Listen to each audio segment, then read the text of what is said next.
What's happening and what the Tibetan exiles under their new leader, Pemba Tsering, seem to be articulating is a completely new understanding of China's strategic position on Tibet. It's always been seen as very powerful, very aggressive, very assertive, and having all the cards.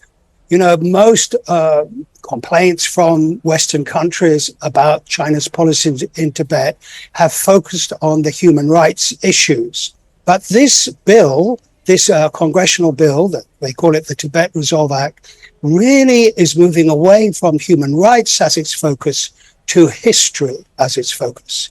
The disinformation that it requires America to counter is China's claims about its historical sovereignty in Tibet. And that is very significant change because that's the core issue for China.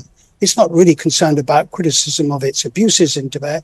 It's concerned about any questions marks over its claim to ownership of Tibet.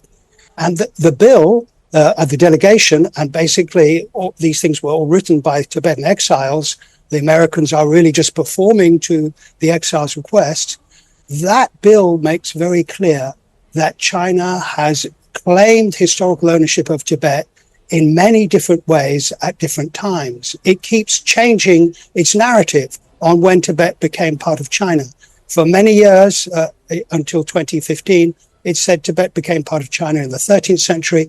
Now it says Tibet became part of China as a local government in the 7th century. So essentially, the Americans are saying to China, your story keeps changing. You keep moving the goalposts. We are going to go to our government and tell our government to de-recognize your historical claim, which you keep changing, even though we're not going to challenge or ask our government to challenge your current claim.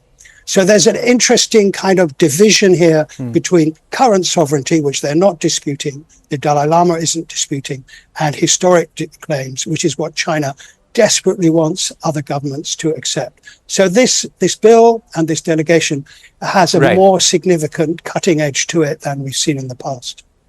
And this delegation now is pointing to China's vulnerability over its historic claims. It hasn't got other countries to recognize that.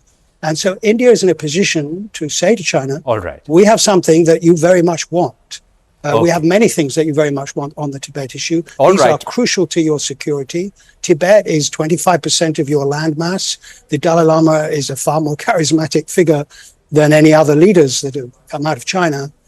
We are able to broker with you a deal. Or Professor Barnett, we're running out of time, unfortunately.